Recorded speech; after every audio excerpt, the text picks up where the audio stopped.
How to hook up a mouse and keyboard to your PlayStation, Xbox, and Nintendo Switch using this particular adapter.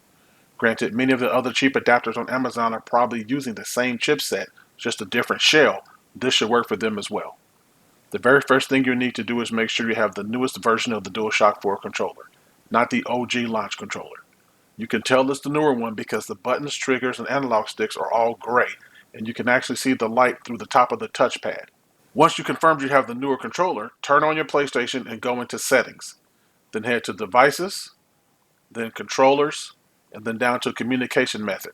Notice there's a message basically telling you that this will only work for the newer DualShock 4 controller. Click into that option and you'll probably be set to Use Bluetooth. Here we're going to change it to Use USB cable. Notice once you do that, a pop-up notification will show you that you are now hardwired to the PlayStation, showing the USB symbol under your controller icon. Back out, go up to Bluetooth devices, and notice that the light next to DualShock is off and the USB symbol is under your controller icon. And lastly, just to make sure everything's good, go back to your main desktop, dashboard, whatever you want to call it, hold down the home button, which will bring you to Quick Menu. At the bottom left, you'll notice the USB icon is underneath your controller as well. So you are now officially hardwired to your PlayStation. Now disconnect the DualShock controller from the PlayStation, but leave the cable plugged into the controller. Pick up the adapter. Notice they use the Nintendo Switch symbol on the adapter.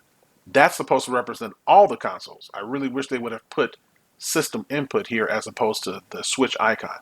Myself, along with others, probably thought that was for the Switch only and used the DC input to hook up to their PlayStation and Xbox and wonder why it did not work. From here, just follow the video and you're good to go. The instruction manual inside the box will also tell you how to remap your buttons, adjust the sensitivity, and use the 8 save banks to store different key map configurations.